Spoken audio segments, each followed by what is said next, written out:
Bueno, ¿les parece si empezamos? Porque es un tema largo el de hoy. ¿Sí? ¿Cómo andan? ¿Bien?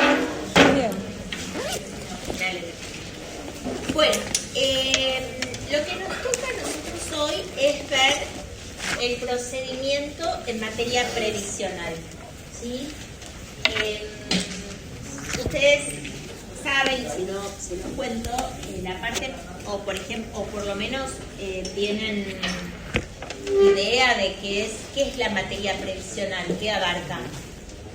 Jubilaciones, pensiones. Bien, todo lo que tiene que ver, o sea, las jubilaciones, las pensiones va a ser cuáles son los beneficios que nosotros vamos a tener cuando lo necesitemos. Pensión va a ser en el lugar eventualmente con un fallecimiento, la jubilación cuando lleguemos a la edad que nos corresponden, con los aportes que nos corresponden, eventualmente alguna cuestión relacionada con alguna enfermedad o con algo que nos dé alguna incapacidad, pero para eso durante la vida activa tenemos que aportar, ¿sí? De hecho, aportando como estamos aportando ahora, el sistema previsional está bastante venido a menos. Con lo cual, bueno, por eso se estiman hacer reformas, ese tipo de cosas. Entonces, lo que nosotros vamos a estudiar hoy va a ser, por un lado, hacer una breve introducción de cómo se componen esos aportes, cómo fueron estructurándose las distintas entidades que tuvieron como objeto recaudar y fiscalizar esos aportes y contribuciones. No solo están esos, también están las asignaciones familiares, ¿sí? El fondo de desempleo. Todas esas cuestiones forman parte, ahora vamos a ver, de lo que se denomina Sistema Único de Seguridad Social, ¿sí? Y vamos a ver cuáles son los organismos que llevan a cabo todo lo que tiene que ver, tanto sea con la recaudación y la fiscalización relacionadas con esos aportes que tienen que hacerse, como también, y en ese sentido vamos a ver el procedimiento que tiene que ver con la determinación de la deuda, con la impugnación de esa deuda en el caso de que la determine el fisco, con los recursos, con todo eso, para que después esas cuestiones, cuando nosotros las necesitemos, podamos tenerlas y podamos llevarlas a cabo. También vamos a ver algunas cuestiones que tienen que ver con organismos recurrentes que hacen ese tipo de fiscalizaciones y inspecciones en materia laboral y en materia, sobre todo lo que nos interesa a nosotros, materia previsional, ¿sí? En principio nosotros teníamos, o tuvimos, durante el gobierno de Carlos Saúl Menem, dos decretos que fueron el decreto 2284 del 2091 y el decreto 2741 del 2091, que tuvieron como norte crear lo que se denominó el Sistema Único de Seguridad Social o las contribuciones únicas de la seguridad social, ¿sí? Es decir, unificar en un solo organismo la administración de todos estos aportes, ¿sí?, que integran el sistema previsional. Los aportes de las IFA, las contribuciones, las asignaciones familiares, el fondo de desempleo, todas esas cuestiones, integrarlas en un sistema único, ¿sí? Bien, después, todo esto estaba a cargo, además, a raíz del decreto 2741, de la Administración Nacional de la Seguridad Social. Con posterioridad, en el año 1993, a través del decreto 507 y su complementario decreto 2102, lo que se hizo fue transferir las funciones de fiscalización hola, ¿cómo estás? De fiscalización y de recaudación a la que era en ese momento la Dirección General Impositiva, ¿sí? Nosotros teníamos, a esa altura, en el año 1993, existía solamente la Dirección General de Aduanas y la Dirección General Impositiva. Las cuestiones previsionales que antes estaban en cabeza de ANSES, es decir, ANSES no solo tenía la función de proveer estas prestaciones ante la vejez, el fallecimiento y la muerte, ¿sí?, sino que además hacía toda la cuestión relacionada con la recaudación y con la fiscalización. Bueno, toda esta materia de recaudación, fiscalización, pasó en el año 93 a la Dirección General Impositiva, que es la que tiene, la que nosotros conocemos, la que tiene que ver con los tributos nacionales, ¿sí? En ese momento estaban Dirección General Impositiva y Dirección General de Aduanas. Por ende, pasaron todos los recursos necesarios, como siempre cuando un organismo se hace cargo de nuevas funciones, o por lo menos es lo que se espera, pasaron todos los recursos económicos y de personal necesarios para poder llevar a cabo esas tareas, y solamente algunas de las normas, que ahora las vamos a ver en un ratito, de la 11.683 que nosotros conocemos, solamente algunos de los artículos pasaron a ser de aplicación en materia previsional. Eso lo detalla el decreto 2102 del 93. El decreto 507 traspasa las funciones y el decreto 2102 del 93 lo que hace es establecer qué artículos de la ley 11.683 pasan a regular la parte previsional. ¿Por qué? Porque hoy lo que vamos a ver es que el sistema previsional está abarrotado de leyes, ¿sí?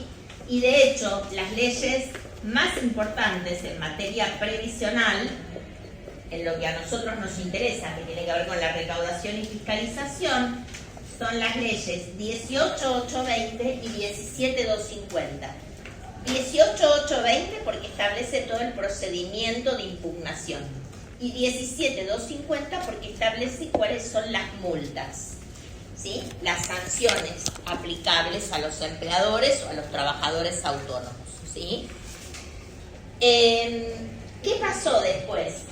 En el año 1997, el decreto 618 del año 97 lo que hace es crear la Administración Federal de Ingresos Públicos, ¿sí?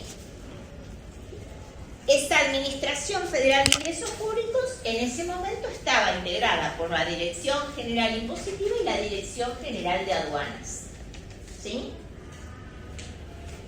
Después, por el decreto 1241 del año 2001, lo que se crea es la Dirección General de los Recursos de la Seguridad Social.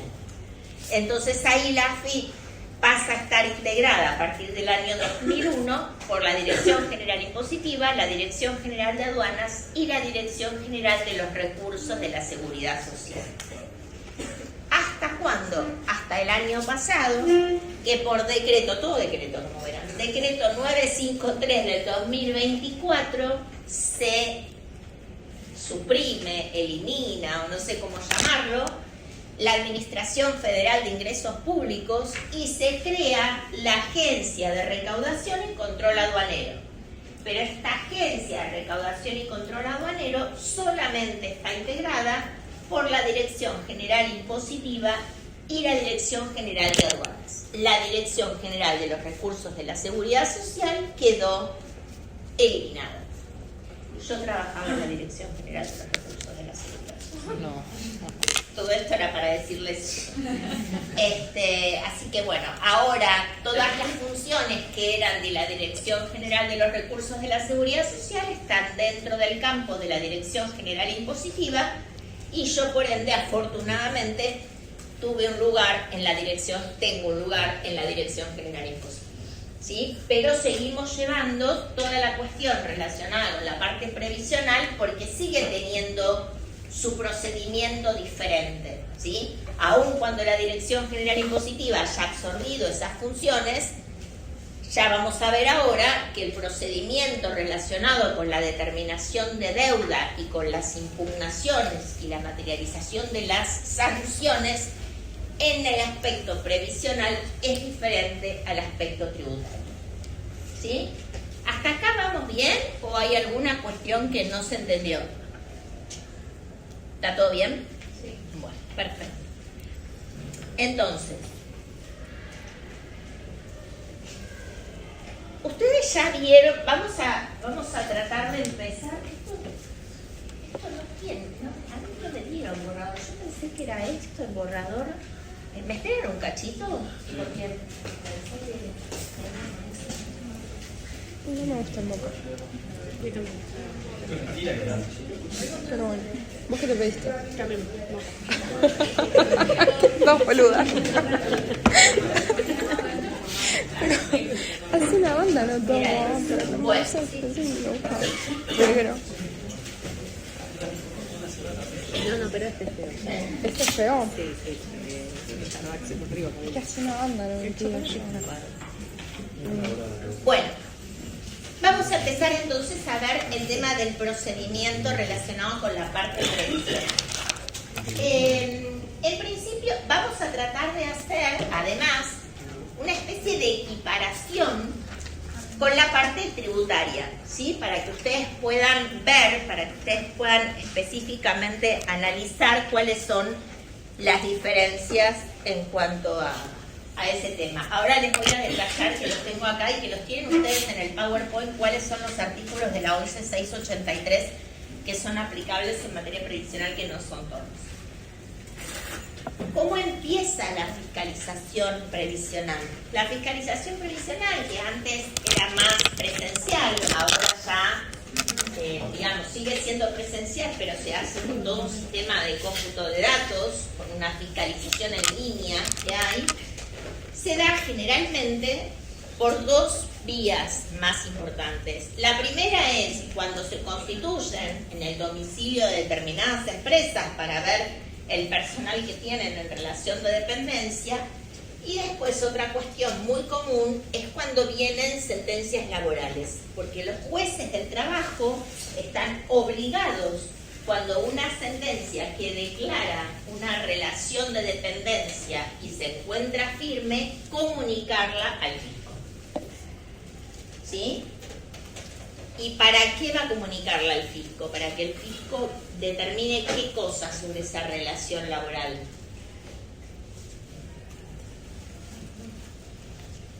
Lo que tiene que pagar, Lo que tiene que pagar en concepto de qué?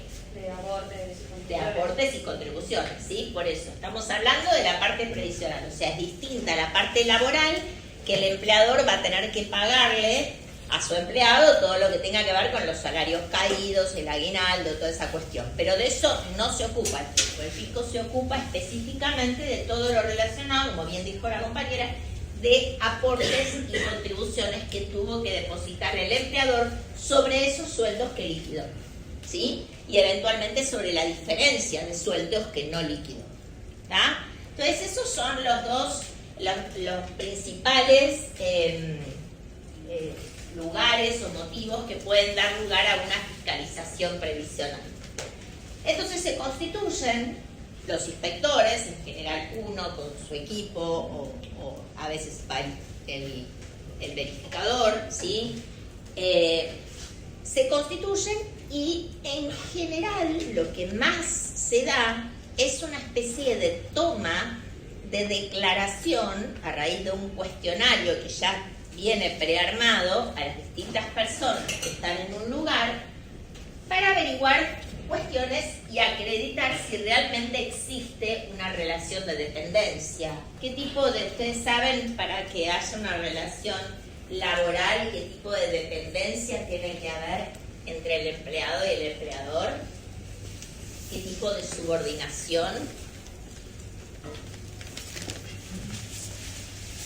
Técnica y jurídica y económica, básicamente, ¿sí? Porque una relación de empleo tiene que ver con que se responden a un empleador determinadas órdenes en cuanto a las funciones, que es la dependencia técnica, económica, porque no es una prestación gratuita, sino que es onerosa, es decir, que se paga un sueldo, ¿sí? Y jurídica, porque en general hay un marco normativo que tiene que ver con esa relación laboral. Se dice que hay una relación laboral, de hecho el artículo 23 de la Ley de Contrato de Trabajo presume en determinados supuestos la existencia de una relación laboral cuando hay básicamente esa dependencia, ¿sí? Técnica, económica y jurídica.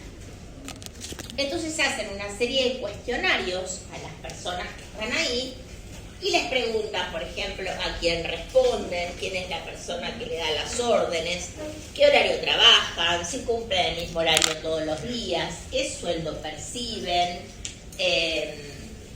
si tienen algún cargo, si toman vacaciones, o sea, todas las cuestiones que le van a permitir al fisco determinar si específicamente entre esas personas que están ahí y el empleador, que es el contribuyente al que fueron a fiscalizar, existe esa relación de dependencia.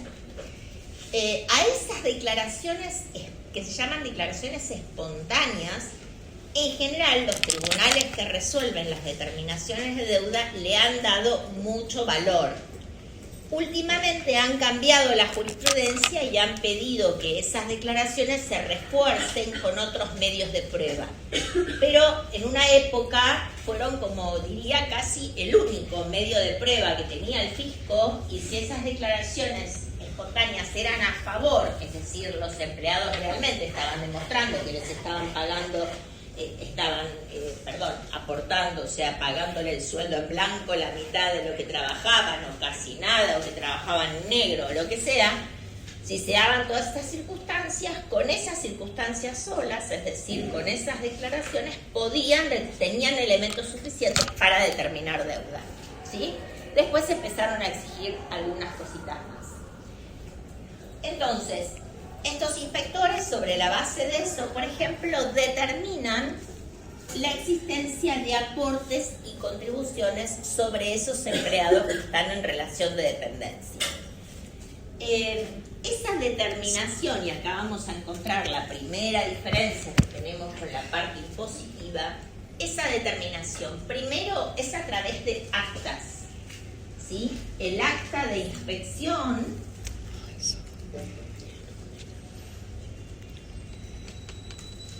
es la que determina sobre cada quil los aportes y las contribuciones, ¿sí? Y después están en capital, en lo que se refiere al capital y a los intereses. Y después tenemos las actas de infracción, que son las que van a determinar la multa que le corresponde al empleador. Así como nosotros teníamos en la determinación de oficio, que teníamos el capital, los intereses y la multa, bueno, acá también, pero lo vamos a tener diferenciado en actas. No es un acto administrativo. Y esta es la principal cuestión y diferencia que tienen con respecto a la parte tributaria. Primero, no es un acto administrativo. A ver, la discusión respecto de si era acto administrativo o no estuvo muchas veces y por mucho tiempo diferenciado. Primero, que la verdad vulnera el derecho de defensa, porque no deja de ser un acta con un montón de números que me determina aportes y contribuciones, y otra acta que me aplica una multa, donde no hay, como hay una determinación de oficio, vistos, considerando, conclusión, es decir, no es un acto administrativo fundado, ¿sí? Son actas, son como planillas. Pero ¿qué pasa? Como tiene la parte del acto administrativo que no deja de ser, ¿qué es un acto administrativo? Es la voluntad de la administración en el ejercicio de sus funciones que produce efectos jurídicos. Eso es básicamente un acto administrativo. Bueno, acá en realidad tenemos una voluntad administrativa porque se está determinando los aportes y las contribuciones en el ejercicio de una función administrativa, y también tiene efectos porque es una determinación de deuda.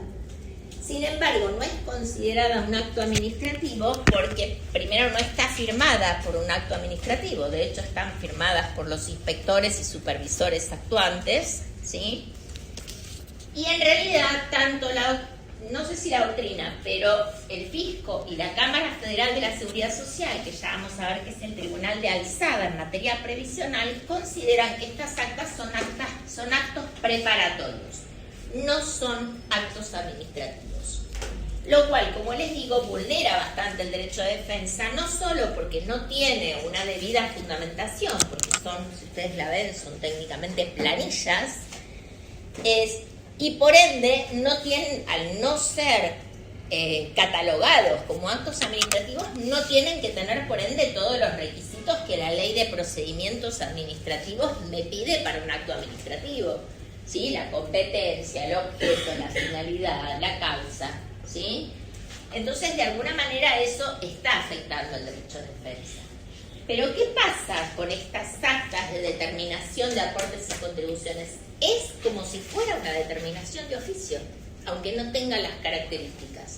Y si yo estas actas, yo contribuyente, no las impugno, directamente van a ejecución fiscal, van a boleta de deuda. ¿Está? Por eso es muy importante darse cuenta que esta es la manera de determinar deuda por parte del área previsional y que yo no tengo acá, como tengo en la parte tributaria, que tenía una prevista, tenía una vista y tenía una determinación de oficio. No tengo nada de eso. Tengo simplemente estas actas que las tengo que impugnar en un plazo de 15 días hábiles. Si no estoy de acuerdo con la determinación, tengo 15 días hábiles para impugnarla. Y cuando el área de impugnaciones resuelve haciendo lugar o rechazando la impugnación esa presentación del contribuyente, entonces ahí sí el área de impugnaciones dicta un acto administrativo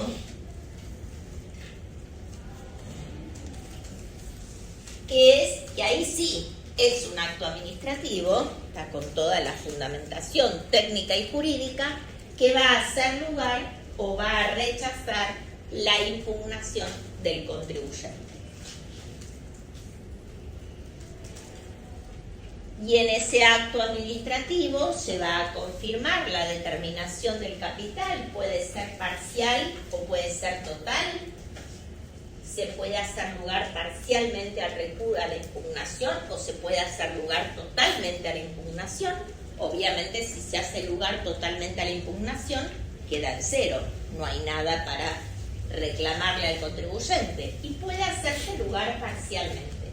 Si se hace lugar parcialmente, la resolución va a decir hacer lugar parcialmente a la impugnación presentada por el contribuyente, y por el resto de los aportes y contribuciones se detalla el capital, los intereses y la multa correspondiente. ¿Sí? ¿Se entendió hasta acá? ¿Vamos bien? Esto que no tienen la posibilidad de, como en la determinación de oficio, que o sea, en la prevista vos podés rectificar la declaración, acá no tienen lugar porque... No, perdón, termina de... Pero que ya va directamente a la determinación y no tenemos como esa posibilidad de aceptar. Siempre vos tenés la posibilidad de rectificar y aceptar. Claro, pero después de la determinación sería en este caso de aportes. No. Claro, sí, obviamente. A vos te tienen que notificar de las actas de inspección y infracción, y vos ahí tenés la posibilidad de rectificar, de presentar las declaraciones juradas rectificativas. Vos vas a tener dos posibilidades, como siempre. En la materia tributaria también. Reconoces el ajuste y en ese caso presentás las declaraciones juradas rectificativas y pagás la multa, o impugnas. Ok. ¿Sí? Okay, Siempre tenés esa posibilidad. Lo que no vas a tener son la cantidad de instancias que tenías en la parte tributaria. Eso de aceptar serían esos 15 días que tenemos de plazo. Claro, serían esos 15 días que tenés de plazo. Okay. ¿Sí? También podrías hacerlo después y dar de baja la impugnación, digamos. Eso, o sea, mínimamente tenés esos 15 días. Podés después haber presentado la impugnación y por algunas razones, estrategias procesales de tu empresa, decir, no, bueno, yo presenté, pero desisto de la impugnación y presento las declaraciones juradas rectificativas. ¿Sí? Si lo que voy a discutir tiene que ver con la tasa de interés, con la liquidación, es decir, no con el concepto material, es decir, los empleados que a mí el fisco me dijo que los tenía negro o lo que los tenía parcialmente, si no voy a discutir el fondo, sino que directamente voy a discutir solamente una cuestión relacionada con la liquidación o a plantear la inconstitucionalidad, porque ahora vamos a ver las normas que tienen que ver con esta acta de infracción. puedo plantear la inconstitucionalidad de esas normativas que respaldan esas sanciones, el plazo se reduce a 5 días.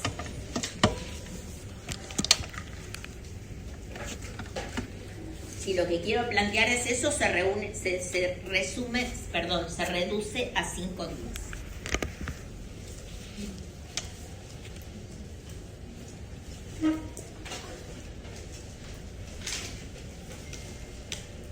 Las actas de infracción son esas que yo les decía que están relacionadas con la ley 17250 y con la resolución general 1566 del 2010. Y cuando la veamos en detalle vamos a ver que tiene una cuestión que roza la inconstitucionalidad y por ende ha habido muchos casos en los que han planteado la inconstitucionalidad. En esos casos, como les digo, el plazo se reduce a 5 días. Tengan en cuenta que ustedes pueden plantear siempre la inconstitucionalidad de cualquier norma en el ámbito de la administración pública nacional, pero la administración pública no puede declarar la inconstitucionalidad, ¿sí? Siempre va a tener que ser el Poder Judicial el facultado para eso. Ni siquiera el Tribunal Fiscal de la Nación puede declarar la inconstitucionalidad de las normas, salvo que ya exista un precedente de la Corte Suprema que haya dictado esa inconstitucionalidad. Entonces, sobre la base de ese precedente la pueden declarar. Lo que sí están haciendo los tribunales fiscales, algunas salas, no todo, el tribunal fiscal, mejor dicho, algunas de las nacional, algunas de las salas, no todas, es declarar lo que se llama la inconvencionalidad. ¿Tiene idea alguien de qué se trata? Bueno, nuestro régimen normativo no se agota, por suerte, en la Constitución Nacional. ¿Qué hay por encima de la Constitución Nacional? Los tratados internacionales. Vamos, chicos. Los tratados internacionales, ¿sí? Tratados internacionales que puede resolver la Corte Interamericana, ¿sí? Entonces, todo lo que tenga que ver con la vulneración de los tratados internacionales, ¿sí? Eso se denomina inconvencionalidad. Cuando hay una norma que es contraria, así como cuando es contraria a la Constitución, es inconstitucional, cuando es contraria a un tratado internacional es inconvencional. Entonces, lo que hacen los tribunales fiscales o las salas, algunas de acá, es decir, bueno, no me dejan declarar la inconstitucionalidad, declaro la inconvencionalidad. Y declaran que determinada norma es contraria a alguno de los tratados incorporados a la Constitución Nacional. ¿Sí? ¿Vamos bien hasta acá? Bueno. ¿Qué pasa con ese acto administrativo? ¿Cómo sigue? Porque lo sabemos y si no lo sabemos lo repasamos. La administración pública siempre puede expedirse en cualquier cuestión relacionada con el ciudadano, en estos casos contribuyente, es decir, la administración, la Corte le dijo, sí, la administración tiene facultades jurisdiccionales, es decir, facultades de decisión, puede decidir determinadas cuestiones relacionadas con los ciudadanos, pero para que el ejercicio del derecho de defensa se cumpla, siempre tiene que haber una revisión judicial posterior. ¿Sí? Como que la Corte le dijo, bueno, sí, chicos, yo los dejo decidir, pero siempre el ciudadano tiene que tener la posibilidad de una revisión judicial posterior. ¿Sí? Esto lo dijo la Corte, Fernández Arias contra Pollo, y quedó para toda la humanidad. Bien, entonces acá nosotros por ahora tenemos la cuestión administrativa, tenemos que ver cómo llegamos a la parte judicial. Y llegamos de esta manera. Se resolvió ese acto administrativo a través del área, en este caso se llama, en este momento mejor dicho, se llama el área impugnaciones, ahora de la Dirección General Impositiva, ¿sí? Y contra este acto yo tengo dos opciones que no son excluyentes, justamente por esto que estábamos viendo de la revisión judicial posterior. Yo tengo la opción de en 10 días hábiles siempre administrativos, presentar lo que se denomina un recurso de revisión. Ese recurso de revisión se parece al recurso de revisión y de apelación limitada de la Cámara Contenciosa en materia tributaria. O sea, es un recurso de revisión que solamente va a revisar cuestiones de derecho. ¿Sí? No puedo alegar ahí nuevos hechos ni introducir nuevas pruebas, ¿sí? Salvo que esté discutiendo alguna cuestión de arbitrariedad. Es decir, que al momento de resolverse la impugnación haya habido alguna afectación del derecho de defensa en juicio por la denegatoria de una prueba o algo. ¿Sí? Más o menos similar a lo que pasa con el Tribunal Fiscal. Entonces tengo este recurso de revisión que lo va a resolver una división que se llama división, justamente, revisión y recursos, la parte del área previsional. ¿Sí? Pero también puedo agarrar y decidir irme directamente a la Cámara Federal de la Seguridad Social. Que la Cámara Federal de la Seguridad Social es el tribunal competente en materia de determinación de deuda previsional. Por supuesto que, como veníamos sosteniendo, que siempre tenemos una revisión judicial posterior, si yo elegí este recurso de revisión y se dicta un nuevo acto administrativo que confirma el acto anterior, ¿sí? Yo me voy a la Cámara. ¿Está? O sea, la diferencia es que puedo ir directo a la Cámara o puedo presentar antes un recurso de revisión. Pero la instancia de la Cámara, que es la revisión judicial, siempre la voy a tener. Y por más que elijamos una a la otra, se puede volver, o sea, si nos rechazan una, podemos ir por la otra, si no pasa el plazo de los 10 días. A ver, ¿cómo sería que vos...? Porque lo asocio con lo último que vimos del juicio, que había las dos opciones de ir al tribunal o de hacer el recurso a la Claro, Corte. acá no son dos opciones excluyentes. Ok. Acá vos, obviamente, que si se te pasó el plazo de 10 días, el recurso de revisión no lo podés presentar. Pero justamente vos podés haber presentado el recurso de revisión, te lo resolvieron y contra eso ir a la Cámara. Ok. ¿Sí? No tenés, justamente por esto que decíamos, de que vos siempre tenés que tener una revisión judicial posterior. Ok. Entonces, por más que hayas decidido el recurso de revisión, siempre vas a tener la instancia de la Cámara. La instancia de la Cámara es 30 días hábiles. Ahí ya son judiciales, porque ahí cuenta el plazo para ir a la justicia, cuenta el plazo judicial. 30 días hábiles judiciales si estás en Capital Federal y 45 días hábiles si estás en el interior del país.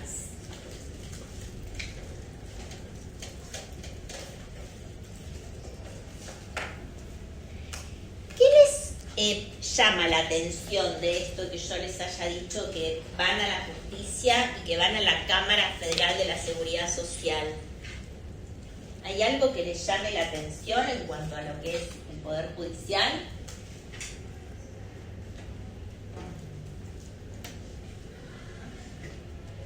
¿No les da la sensación de que falta algo ahí? ¿Cómo? Claro, está yendo a la Cámara Federal de la Seguridad Social, que las cámaras siempre son segunda instancia. No hay una primera instancia como hay en la parte tributaria, y ustedes, depende de lo que estén cuestionando, van a ir o al Tribunal Fiscal, que hace a las veces de juzgado de primera instancia, pero en el ámbito del Poder Ejecutivo, o van a ir, si es otra cuestión, a los juzgados de primera instancia, si lo que hacen es recurrir, por ejemplo, por el 74. ¿Sí? Entonces, acá vamos directo a la Cámara, por eso se llama recurso directo, ¿sí? Porque va directo a la Cámara Federal de la Seguridad Social, no hay primera instancia judicial. Estos recursos directos tienen algunas características particulares dentro del derecho administrativo en general, Primero que en general cuando nosotros tenemos en la justicia una primera instancia, muchas veces lo que se hace es presentar la apelación y después fundamentarla, ¿sí? Acá la apelación y la fundamentación tienen que ir todo junto. O sea, en el mismo acto que ustedes presentan el recurso directo tienen que fundarlo, ¿sí? No tienen una instancia posterior para fundamentarlo. Y además hay algunas cuestiones que tienen que ver con que hay algunos institutos del derecho procesal civil que no serían aplicables acá, pero no voy a entrar en detalles porque no tiene sentido que lo sepan. Pero hay algunas cuestiones sobre pruebas, sobre caducidad de instancia, algunos institutos procesales que no se aplicarían exactamente igual cuando hay un recurso directo. Pero vamos a una parte que es sumamente importante de este recurso o de esta instancia de la Cámara Federal de la Seguridad Social. Para yo ir a la Cámara Federal de la Seguridad Social tengo que pagar. Tengo que pagar capital, tengo que pagar intereses y tengo que pagar la multa.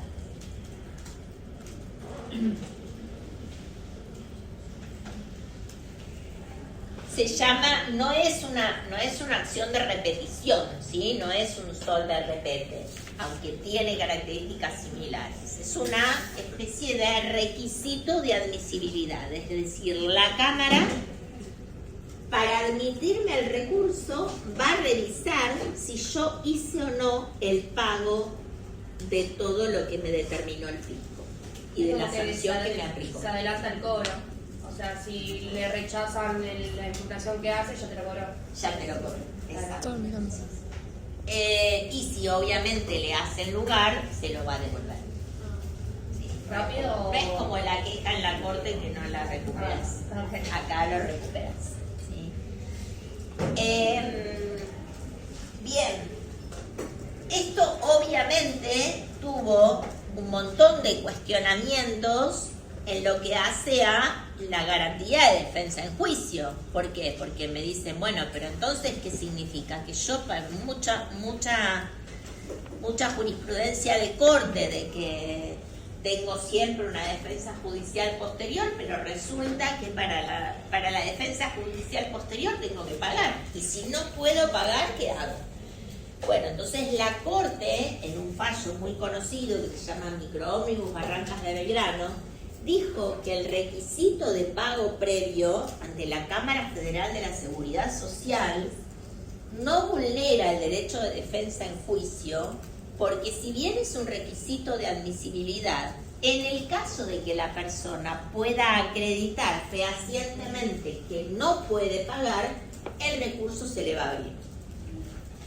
Pero obviamente va a estar a cargo de la parte recurrente, ¿sí? En este caso del contribuyente, acreditar por medios fehacientes que tiene imposibilidad de pago. Lo que se admite, son 3 salas las que componen la Cámara Federal de la Seguridad Social. Es la misma Cámara que resuelve todo lo que tiene que ver con los saberes jubilatorios. Las 3 salas lo que hacen es admitir con justificación también, a veces una póliza de caución, ¿sí? Saben cómo funciona la póliza de caución, funciona como un seguro, uno va pagando una mensualidad, ¿sí? Y lo que hace esa persona es responder por el crédito en el caso de que sea necesario. Bueno, no sé si las 3, pero han admitido pólizas de caución, obviamente justificando que no pueden pagar. Y en casos muy extremos han admitido el recurso sin el pago cuando se ha verificado alguna cuestión de nulidad evidente, prescripción evidente o una especie como de, se llama desviación de poder por parte de la administración, ¿sí? Actitud persecutoria, desviación de poder, tiene un nombre medio raro, pero lo que hace, sí, que es importante esto saberlo, la Cámara Federal de la Seguridad Social, es resolver la cuestión relacionada con el pago y el fondo en la misma resolución. Es decir, no es que dicta primero una resolución diciéndome si me admite el recurso o no, y después se mete en el fondo.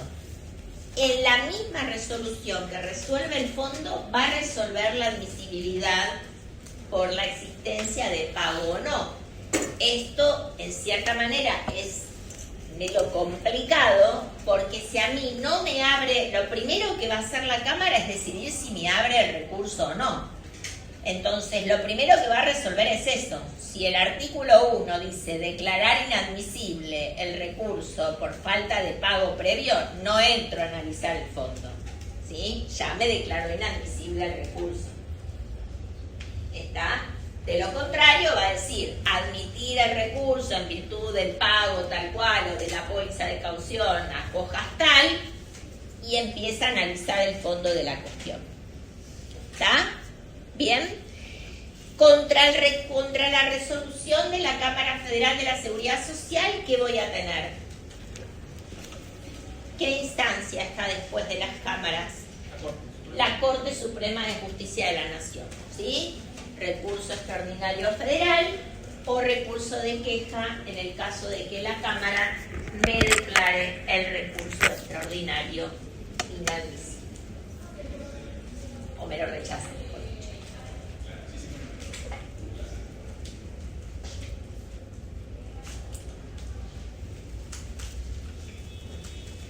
¿Vamos bien? ¿Se entendió todo hasta acá? Bien, mejor. Bueno, vamos a ver cuáles son... antes de eso les voy a enseñar además un procedimiento.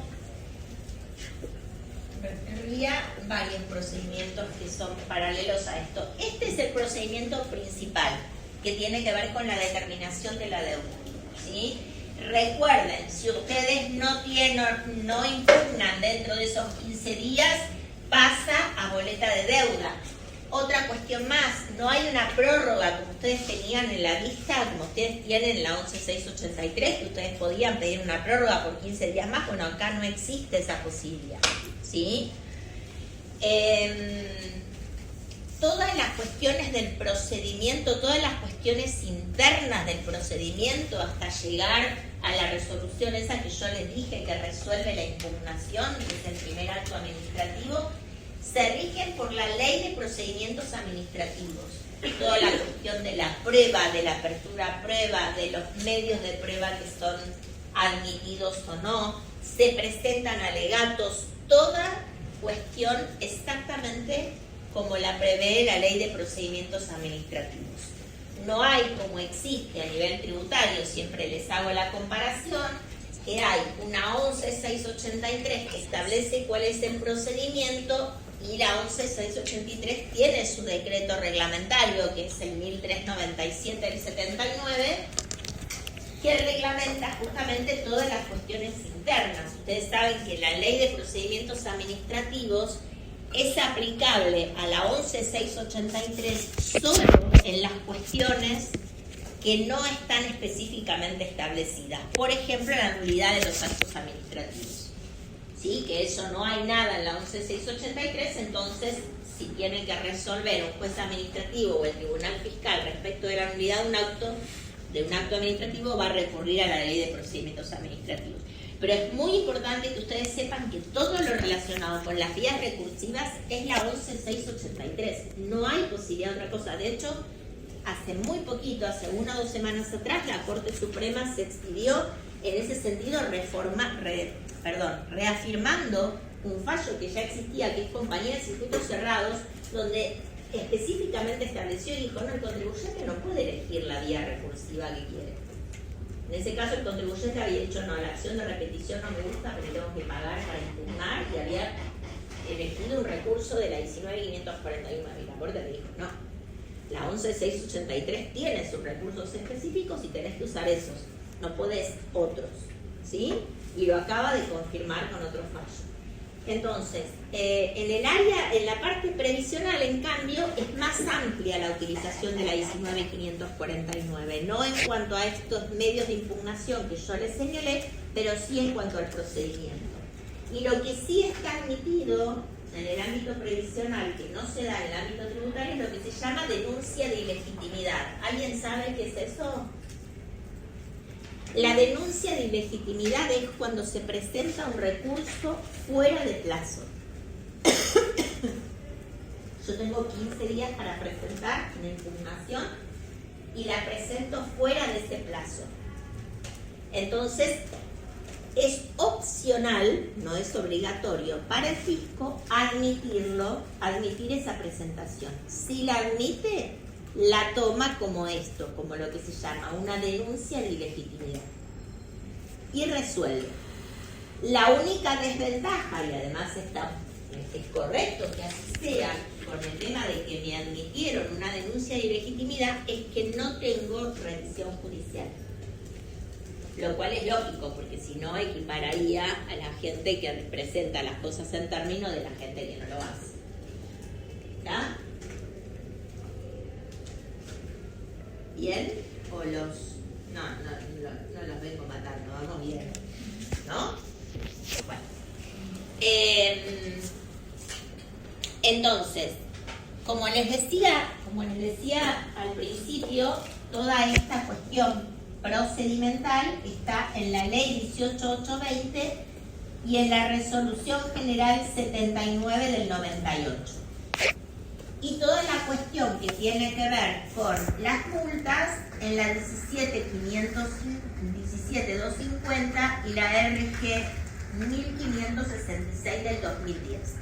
Pero no son los únicos procedimientos que tenemos en materia previsional. Otro procedimiento que tenemos que está muy relacionado con esta ley es la RG 3739 del año 2015. Esa RG 3739 establece lo que se denomina una mini impugnación.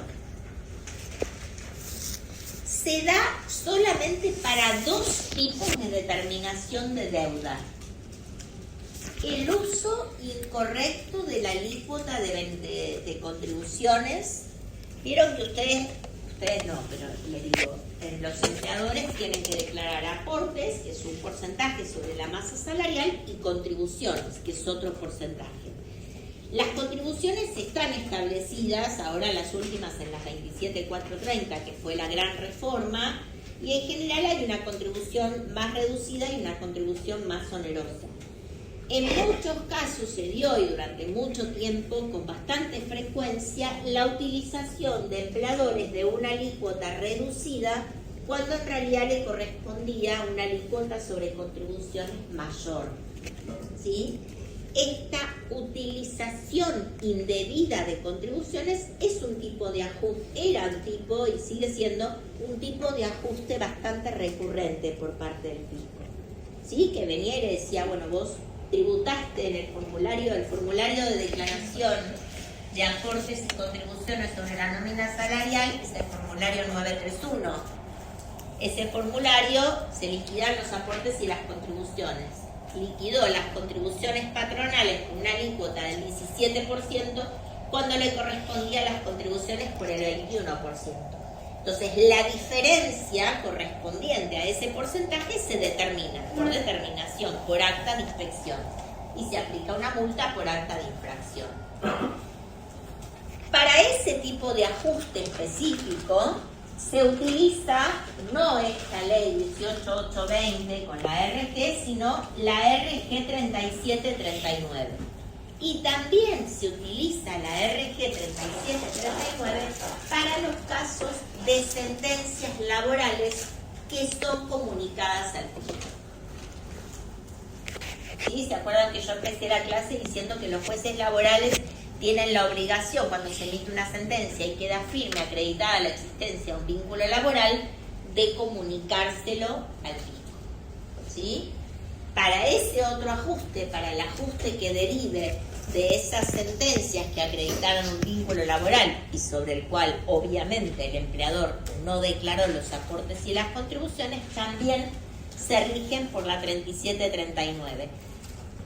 Y les digo más, porque ya que vamos a hablar de impugnaciones, vamos a sumar mucho.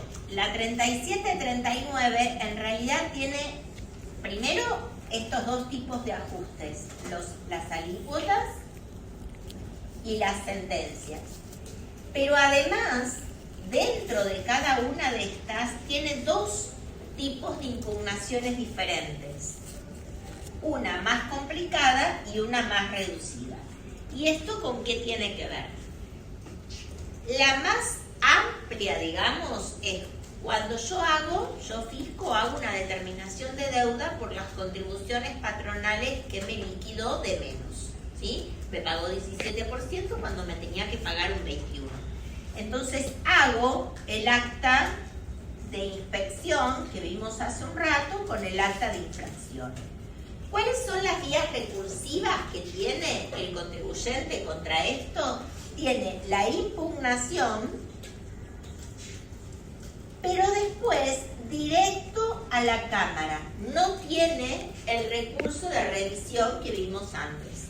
Por eso se llama mini impugnación, ¿sí? Porque tengo la impugnación contra el acta y después directamente me voy a la Cámara. No tengo la posibilidad de recurso de revisión. Ahora, ¿qué pasa? Si yo ya tuve un ajuste por utilización indebida de alícuotas, ¿sí?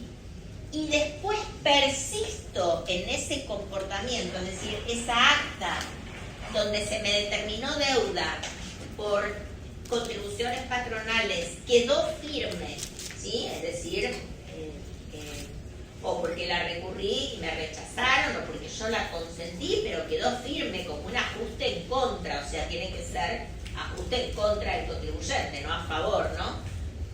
Y quedó firme, y yo persisto en años posteriores en el mismo tipo de infracción, es decir, en el uso indebido de alícuotas, el procedimiento es mucho más reducido y mucho más gravoso. ¿Por qué?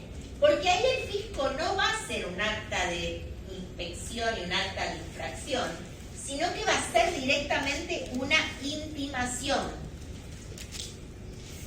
Sería para hacer la equivalencia a las intimaciones del artículo 14 de la 11683, que ahí no determinás de oficio, sino que directamente intimás el caso de intereses y pagos improcedentes, que son no determinados de oficio, sino que directamente lo intimás. Bueno, sería más o menos así, ¿sí? Yo fisco no hago las actas de inspección y de infracción, sino que directamente hago una intimación. Y si yo quiero impugnar esa intimación, porque obviamente todo lo puedo impugnar, lo que tengo es el recurso del artículo 74 del decreto reglamentario. ¿Alguien se acuerda este artículo 74 qué es y contra qué tienen en el ámbito tributario?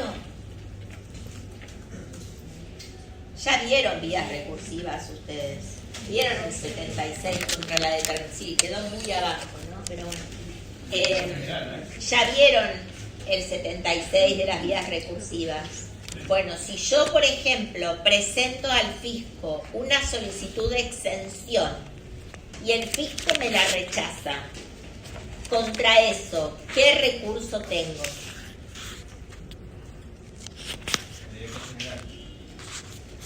¿Qué es el del 74? El decreto reglamentario. El recurso se llama recurso ante el director general, aunque obviamente lo resuelven instancias anteriores, ¿no? Pero se llama así. Cuando me hacen una caducidad de un plan de facilidades de pago y me la intiman directamente, ¿qué tengo? El recurso del 74. Cuando me excluyen del monotributo, ¿qué tengo? El recurso del 74. Es decir, el recurso del 76, que nosotros, o los recursos del 76, que es el de reconsideración, el de apelación ante el Tribunal Fiscal, tienen que tener presente que es solamente para los casos de determinación de deuda o aplicación de sanciones. Para todos los otros actos administrativos dictados por el fisco que no sean determinación de oficio o aplicación de sanciones, va el recurso residual, que es este que yo les estoy diciendo. El recurso del artículo 74 del decreto reglamentario de la 11683. ¿Sí? Y en este caso previsional, si yo persisto en mi conducta del uso de alícuotas improcedentes, ya tuve una anterior que quedó firme en mi contra y sigo insistiendo con mi comportamiento, lo que va a hacer el fisco es, en lugar de determinar la deuda, va a intimar directamente, y contra esa intimación yo tengo el recurso del artículo 74. ¿Cuál es la principal contra que tiene el recurso del artículo 74? Que no tiene efecto suspensivo, chicos. Tiene lo que se denomina el efecto devolutivo. ¿Esto qué significa? ¿Alguien sabe? Que vos tenés que pagar y luego... No, eso sería una acción de como lo que yo te dije ante la Cámara, o una eventual acción de retribución. Que no suspende, claro, no tenés que pagar, no es lo mismo que tener que pagar. ¿Por qué? Porque en ese caso lo que hace el fisco es ejecutarte esa deuda. No es que vos la tenés que pagar para que no te la ejecuten. Ponele que a vos ese acto administrativo vos lo recurriste con el 74, pero el fisco se lo olvidó y se lo guardó en un cajón, vos nunca lo pagaste. ¿Entendés lo que te quiero decir? O sea, está la posibilidad del fisco de ejecutarte. No tiene efecto suspensivo el recurso que vos ponés y el fisco lo puede ejecutar. Ahora puede ser que nunca lo haga. ¿Está? Sí. No, por eso te digo, no tenés que pagar vos. Bien.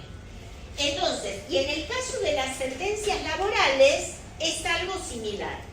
Si la sentencia que pone en conocimiento el juzgado es una sentencia que tiene todos los datos necesarios de los empleados, la identificación del quill, cuántas horas trabajaba, el nombre y el apellido, o sea, todos los datos que a mi fisco me permitan hacer una determinación. ¿Está? En ese caso, directamente voy a intimar. Y también va el 74. ¿Sí? En el caso de que no tenga todos los datos, y por eso va a recurrirse a una fiscalización, es decir, el fisco va a tener que poner en marcha actividades como para obtener esos datos que le falta, entonces ahí sí va a ser un acta de inspección y un acta de infracción y la mini impugnación que vimos antes. ¿Sí?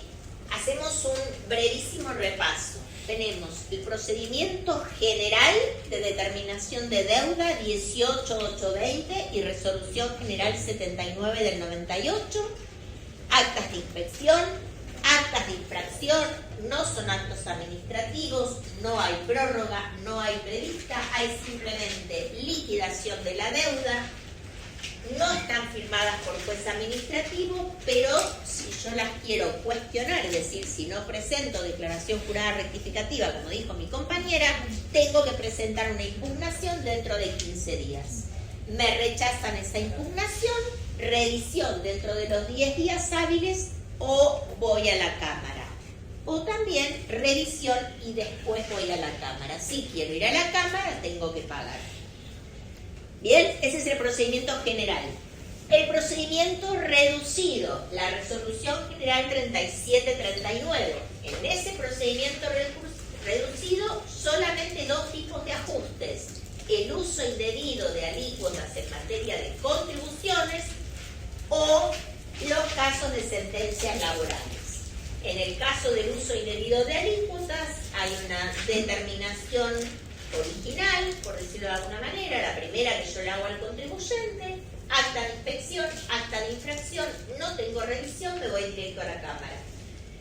Si persisto en esa conducta y hay un acta que quedó firme con anterioridad, sigo haciendo el mismo comportamiento, el fisco directamente me intima, no hace un acta de inspección ni de infracción, directamente libra una intimación de deuda y si yo la quiero discutir, tengo el recurso del artículo 74.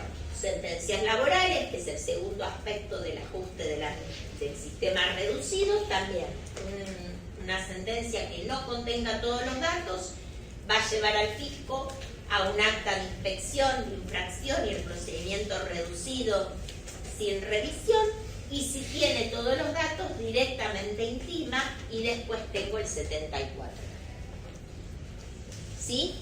Contra la resolución que resuelve el 74, eso es en general, sea para el ámbito tributario, que vimos antes unos ejemplos, o en el ámbito previsional, si el fisco me rechaza el recurso del 74, me voy directamente con una acción contenciosa administrativa a los juzgados federales.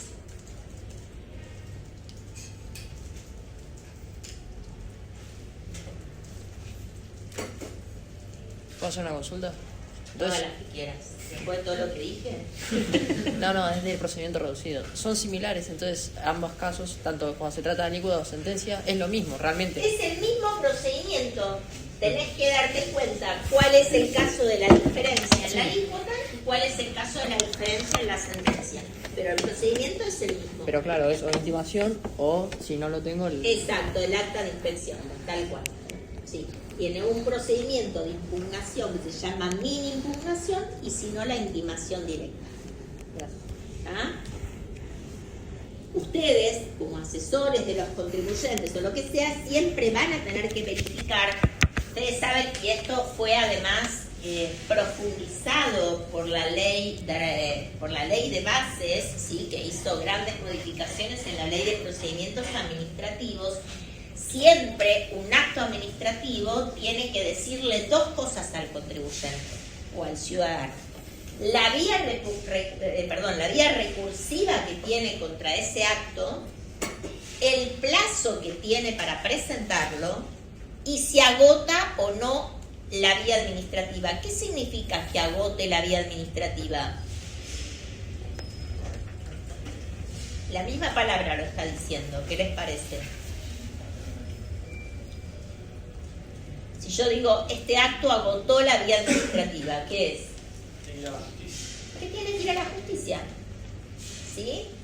Entonces, esas tres cosas, todo acto administrativo las tiene que decir. ¿Cuál es la vía recursiva que tiene? Si no tiene ninguna vía recursiva, que agotó la vía. ¿Y cuál es el plazo que tiene para presentarlo? Antes de la ley de bases, la ley de procedimientos decía que si no estaban esos datos, se extendía el plazo para que el contribuyente recurra.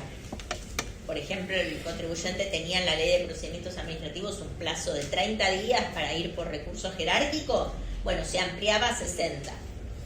Ahora, con la reforma de la ley de bases, si el acto no tiene esas cosas, es nulo. Entonces es algo que ustedes como asesores, que lo van a tener que hacer, siempre van a tener que verificar en las actas que les notifiquen, en las resoluciones de determinación de deuda que estos requisitos estén, que el procedimiento que le están, justamente esta cuestión de que las actas estén realizadas por el inspector, por un lado, vulnera el derecho de defensa porque no tiene suficientes datos a veces del contribuyente para poder impugnar, pero por el otro lado muchas veces termina favoreciéndolo, porque la verdad es que han hecho calamidades en las actas de inspección e infracción. Han mencionado vías recursivas que no tenían nada que ver con las que funcionaban. ¿Sí? Han establecido que el procedimiento que les correspondía era el mini procedimiento, digamos, cuando en realidad no correspondía a ese. ¿Está? Entonces, ese es un agravio que ustedes pueden tranquilamente... a la hora de defender o de asesorar al contribuyente, poder argumentarlo. ¿Sí? Bueno. Pero lo que tiene el derecho de lindo, que yo amo el derecho, es que nunca termina. Siempre tiene más vías procesales y siempre tiene más cosas para poder recurrir y para poder hacer. Yo les dije que les iba a mencionar, y ahora lo voy a hacer, y lo voy a hacer leyendo este cuadro para no olvidarme de ninguna y que ustedes puedan tomar nota bien. Igual lo tienen esto en el PowerPoint que tienen subido en el material, ¿sí? ¿Cuáles son los artículos? ¿Se acuerdan cuando empezamos la clase que dijimos que había artículos que eran... que no todos los artículos, mejor dicho, de la 11.683 eran aplicables en materia previsional. Entonces vamos a ver cuáles sí son aplicables. Primero, el 1 y el 2. ¿Se acuerdan el 1 y el 2 con qué tenían que ver? De la tributaria. Sí. El otro era de la realidad De la económica. 11.683. El otro de la realidad económica. Exacto, Y el la principio de interpretación de la ley y el segundo que tiene que ver con la realidad económica, ¿sí? Otro artículo que es aplicable en materia previsional, todo lo que tenga que ver con la determinación de deuda, los artículos 11 y 13. Yo les mencioné acá el artículo 931, nosotros en materia de tributos nacionales se rige la parte de tributos nacionales por el principio autodeclarativo, es decir, es el contribuyente el que declara sus impuestos y el fisco los impugna solamente subsidiariamente, o sea, el fisco no hace la declaración jurada, la hace el contribuyente. El fisco lo que hace es impugnar esa declaración jurada si no es correcta, ¿sí? Sobre base cierta, principalmente, y solo subsidiariamente sobre base presunta. Bueno, todo lo que tiene que ver con determinación de la deuda y con la incorporación de los artículos 11, 13, 1 y 2 que les estoy diciendo en materia previsional es la ley 26063. Las facultades de lo que ahora es el director ejecutivo, que antes era el administrador federal, director ejecutivo de la Agencia de Recaudación Aduanera, todas las facultades que están establecidas en el decreto 618 son aplicables en materia previsional. ¿Sí? Todo lo que tiene que ver con los responsables por deuda ajena, 6 y 8 de la 11.683, es aplicable en materia previsional, es decir, que también voy a poder determinarle la deuda no solo al contribuyente, persona jurídica, sino a sus representantes como responsables solidarios, ¿sí? Todas las cuestiones que tienen que ver con el domicilio fiscal son aplicables en materia previsional. Todas las cuestiones que tienen que ver con el pago de las obligaciones fiscales, artículos 20 a 27 de la 11.683, son aplicables en materia previsional. ¿Cuál es, profe? ¿20?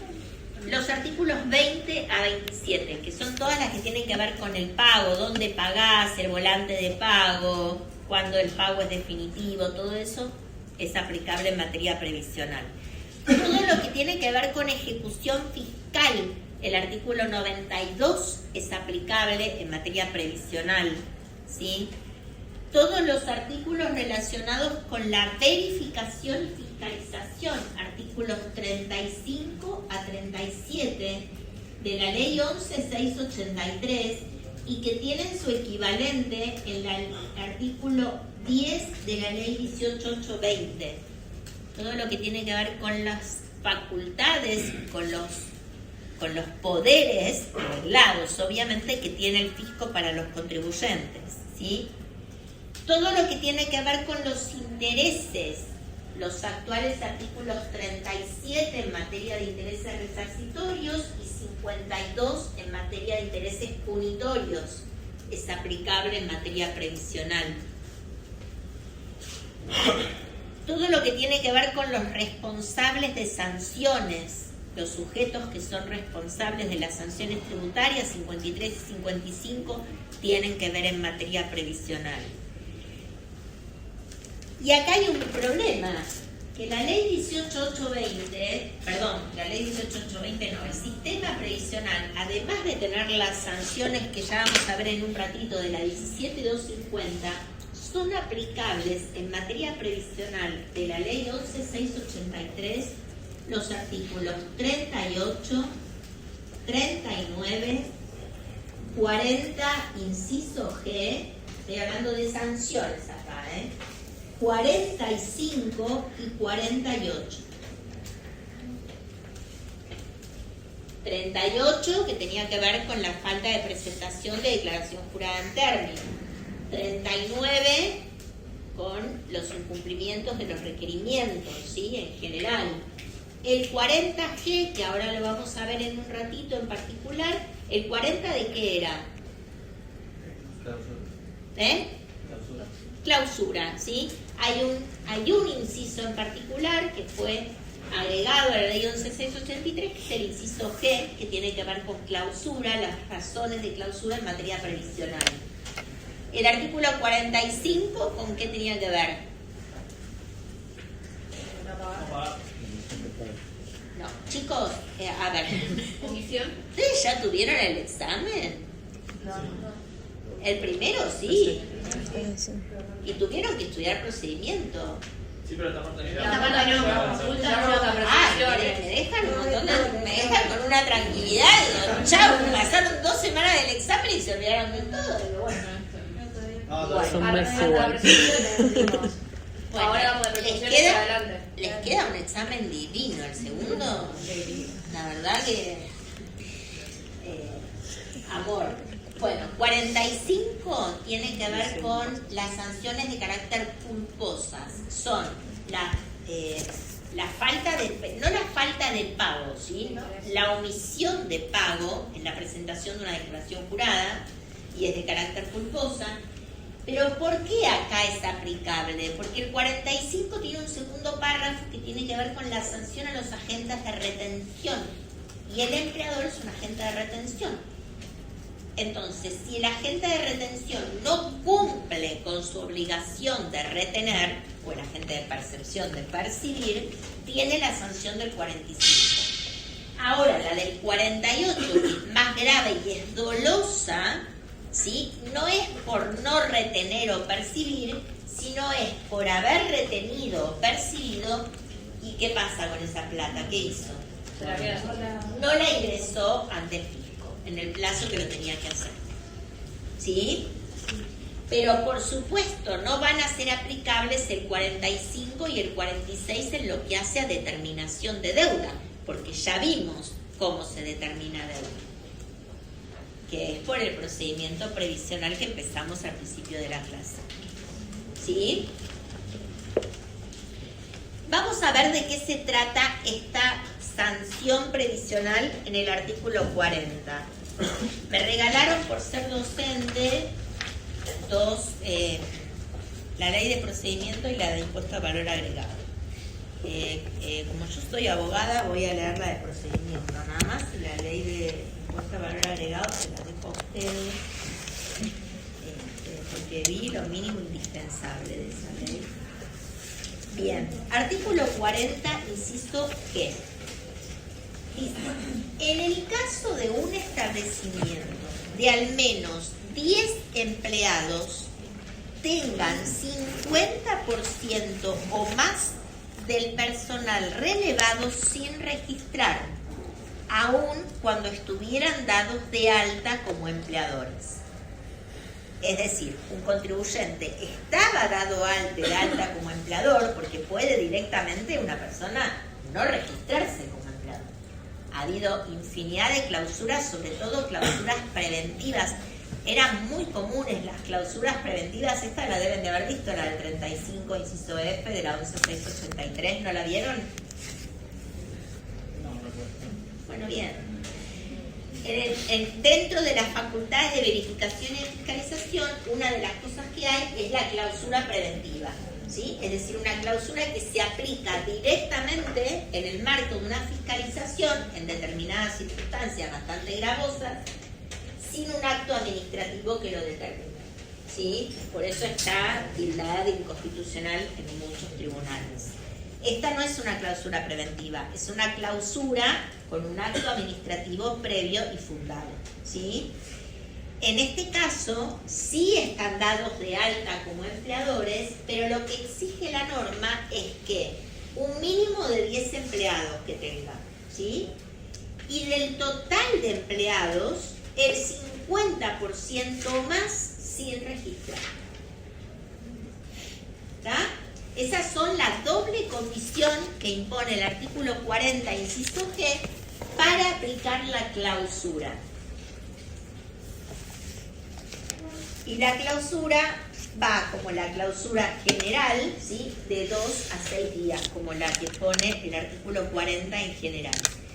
Pero no se termina acá, porque el artículo dice, sin perjuicio de las demás sanciones que pudieran corresponder, es decir, sin perjuicio de la clausura que dije antes, se aplicará una multa de pesos, que acaba la ley de inocencia fiscal acaba de aumentar considerablemente los montos, se aplicará una multa de 200.000 pesos a 7,5 millones de pesos a quienes ocuparen trabajadores en relación de dependencia y no los registraren y declararen con las formalidades exigidas por las leyes especiales. Las leyes en realidad que dicta el fisco. El fisco tiene una modalidad para dar de alta al empleado, para declararlo, para registrarlo. Bueno, si el empleador no cumple con la declaración y con la registración de sus empleados en la forma que establece el fisco, es pasible de esta multa. Es decir, tenemos una sanción más grave, que es cuando tenemos 10 empleados y más del 50% de los empleados sin registrar, que ahí va la clausura, y sin perjuicio de eso, el fisco me puede aplicar una multa en el caso de que yo tenga empleados no declarados en las condiciones que le imponen. ¿Está? Un problema que existía con este tema, que calculo que sigue existiendo, yo me encargaba, bueno, ahora no me encargo, pero porque no me llegan casos, pero una de mis funciones tenía que ver con justamente resolver estas cuestiones relacionadas con las clausuras y las multas en materia previsional. Una de las cosas que se discutió mucho es que el fisco, cuando aplicaba estas multas, imagínense ahora que va de 200.000 a 7,5 millones, la postura que tenía era que era una aplicación de una sanción por cada empleado sin registrar. O sea, que imagínense que llega a un restaurante. En los restaurantes, no me digan que no, restaurantes y cafés, 99% que no te emiten un ticket ni por casualidad. Bueno, esas empresas, en general el sector gastronómico es muy común, ¿sí? Imagínense de todos los empleados que tengan, si tiene una multa de 5 millones de pesos por cada uno, es un montón. Obviamente que esto ha sido impugnado por los empleadores en materia previsional y yo diría que el 80% de la jurisprudencia entendía que era una sanción en general por todos los empleados, sino una por cada empleador. ¿Sí? Bueno, entonces, a ver si me quedó algún... una cuestión importante. A raíz de esto, de los artículos que sí son de la 11.683 y no se aplican a la parte previsional de la 11.683. Acción de repetición. Y acá viene la pregunta. ¿La vieron? Sí. Muy bien. Una me tenía que salir. Bueno, la acción de repetición no se aplica en materia previsión. Perdón, me corrijo. La acción de repetición del 81 no se aplica en materia previsional. Porque imagínense que desde el punto de vista jurídico no podría no existir la posibilidad de un contribuyente haber depositado una deuda previsional en más y no tener la posibilidad de que le devuelvan lo que pagó indebidamente, ¿sí? Podremos ponerle otro nombre, podemos ponerle, lo vamos a ver, podemos ponerle otra normativa, pero si no es aplicable el 81 y el procedimiento del 81, vamos a ver cuál es el aplicable. Y acá entra, porque como vienen poquitas resoluciones, entonces vamos, la resolución general 3093. En la resolución general 3093, lo que hace el contribuyente es presenta, ¿sí?, una declaración jurada rectificativa en menos, es decir, considerando que tiene que pagar menos de lo que pagó, con una nota explicando, ¿sí?, al fisco por qué presentó esa declaración jurada rectificativa en menos. El fisco, de considerarlo, puede aceptarlo porque es un error de cálculo simple y en todo caso acepta la declaración jurada rectificativa, y si la acepta impacta directamente en el sistema, como puede abrir una fiscalización porque considera que en realidad la explicación no le cierra demasiado, ¿sí? Abre una fiscalización, ¿sí? Y en el caso de que no le haga lugar a la presentación de la rectificativa en menos, va a dictar un acto administrativo, ¿sí? Donde el juez administrativo va a indicar las razones por las cuales no se hace lugar a la presentación de las rectificativas en menos.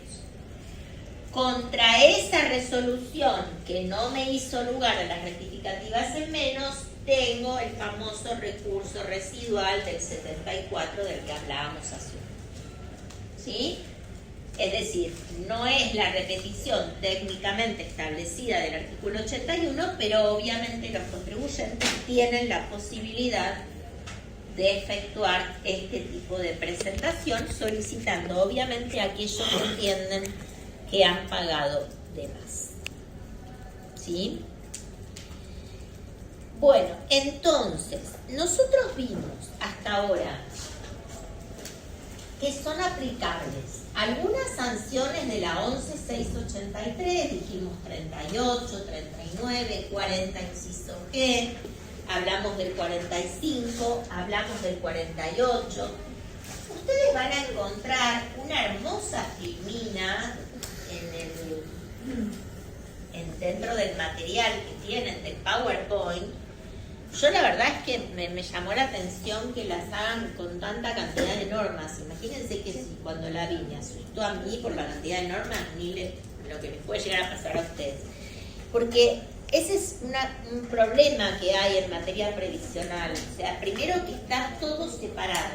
O sea, hay normas por todos lados, digamos. No hay un cuerpo como por ejemplo es la 11.683 con su decreto reglamentario. Fíjense que yo les señalé la 18.820 que era el procedimiento, la 17.250 de las multas, la 26.063 que aplica algunas cuestiones, la 11.683 que aplica algunos artículos, y puedo mencionarles la 24.241 que tiene que ver con todo lo del SIPA, el Sistema Integrado de Jubilaciones y Pensiones, ¿sí?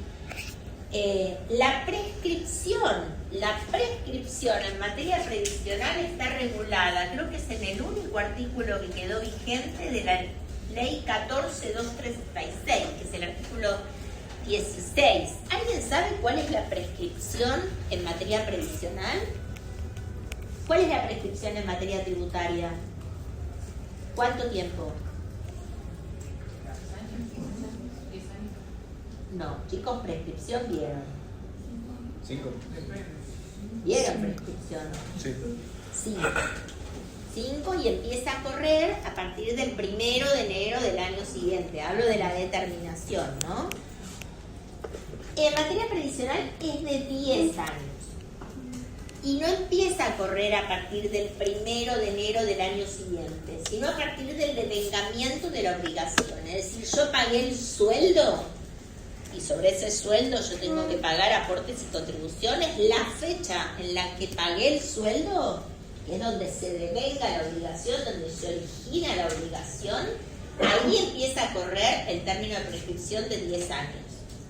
No, el 1 de enero del año siguiente. ¿Está? Y es de 10 años. ¿Sí? Ahora, con la ley de inocencia fiscal, que seguramente les habrá comentado, no sé si fue Martín o Leandro quien vino a dar esa clase, o Miguel, la ley de inocencia fiscal, vieron la última ley que lo que hizo fue reducir el término de prescripción para los contribuyentes cumplidores, ¿sí? Entonces, en el caso previsional, la reduce en determinados supuestos a 5 años, pero el plazo general es de 6 años y a partir de la fecha de devengamiento, ¿sí? Entonces, esta es otra ley. Entonces, el sistema previsional tiene un montón de leyes en procedimiento y en materia de sanciones, o sea, la cantidad de leyes que van a haber en esa filmina, la cantidad de sanciones que yo no las voy a dar todas porque no tiene ningún sentido, sino las más importantes que es las que vimos, tiene muchas posibilidades, lamentablemente el empleado, en realidad no sé si lamentablemente, porque para mí realmente el empleo en blanco es una de las cosas más importantes para un país, pero bueno, son mucha cantidad de sanciones que pueden tener, que vienen no solo de distintos cuerpos normativos, sino también de distintos organismos de aplicación. Ahora en un ratito vamos a ver que el Ministerio de Trabajo tiene facultades concurrentes con el fisco para aplicar sanciones. Entonces no solo me puede inspeccionar y me puede aplicar una sanción la Dirección General Impositiva, sino que también me puede inspeccionar y me puede aplicar una sanción el Ministerio de Trabajo. ¿Sí? Y no es una u otra, son las dos. ¿Sí? Entonces, la ley que tiene que ver con las sanciones, que mencionamos desde el principio, es la ley 17250. Y el artículo más importante que tiene que ver con las sanciones es el artículo 15. ¿Sí? El artículo 15 tiene 3 incisos que me interesan. El inciso A es la falta de registración, es decir, cuando directamente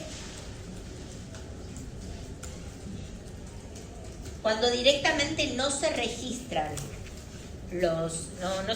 los empleados, ¿sí? O sea, no se tiene dado de alta como empleado. ¿Está? El otro, el inciso B, es falsa de declaración. Es decir, en ese formulario 931 que nosotros vimos, donde tengo que declarar la cantidad de empleados, no declaro lo que corresponde. ¿Sí? Y el último es la mora en el pago de aportes y contribuciones.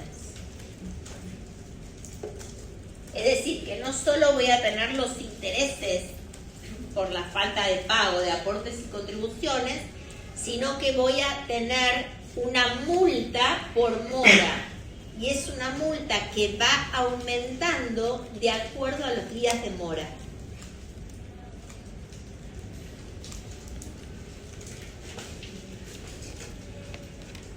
Estos artículos al juez administrativo le dan un rango entre un máximo y un mínimo de una multa para imponerles. ¿Sí? Con lo cual el juez administrativo a la hora de decidir va a ponerse a hablar, digamos, va a fundamentar, ¿sí? Si le corresponde el mínimo, si le corresponde la mitad, si le corresponde el máximo, lo que sea. Pero la reglamentación, por eso les hablaba hace un ratito de rozar la inconstitucionalidad, que es la resolución general que mencionamos, 1566 del 2010, en sus artículos cuarto, que es equivalente al 15 inciso A, sexto, que es equivalente al 15B, y octavo, que es el equivalente al 15C, ponen un monto fijo, ¿sí? Es decir, por ello no me acuerdo ahora y tampoco tiene sentido que lo veamos, pero por ejemplo, 4 veces un monto que fija el ANSES en una resolución general, ¿sí? Que se denomina base imponible. 6 veces, entonces por eso hay algunos que lo han tildado de inconstitucional, porque cuando una resolución general es inconstitucional respecto de una ley. Pues hay que crear nuevas normas que no están en la ley. Cuando crea algo que no está en la ley o impone alguna condición fuera de la ley, ¿sí? Obviamente en perjuicio, si es más favorable, no se tilda de inconstitucional, ¿sí? Y en este caso, entonces, los que han alegado la inconstitucionalidad han dicho, bueno, si a mí la ley, o mejor dicho, si al juez administrativo la ley le da un rango entre un máximo y un mínimo, la resolución general al establecer un monto fijo está impidiendo que, por ejemplo, en mi caso, consideren un atenuante. ¿Sí? Entonces, por eso han dicho que es inconstitucional. Perfecto. Sí. Con respecto, digamos, a la ley de procedimiento tributario, ¿cómo se relaciona? Digamos? ¿Cuál ley? Porque yo veo que vos señalás acá y no hay ninguna ley de No, procedimiento. digo la ley de procedimiento y estas sanciones. Sí. Viste que haría, en caso de no tener empleados, la multa de tanto a tanto. ¿Cómo se relaciona eso con esto? ¿O se optan, digamos? Son cosas distintas. Ok. Porque una cosa, por eso yo te decía hace un rato que vos tenés un montón de leyes en materia previsional que te pueden imponer unas multas. Estas multas, y es importante la pregunta que me hiciste por esto, estas multas son multas que están asociadas al acta de inspección. No son multas que se pueden aplicar solas, en forma autónoma.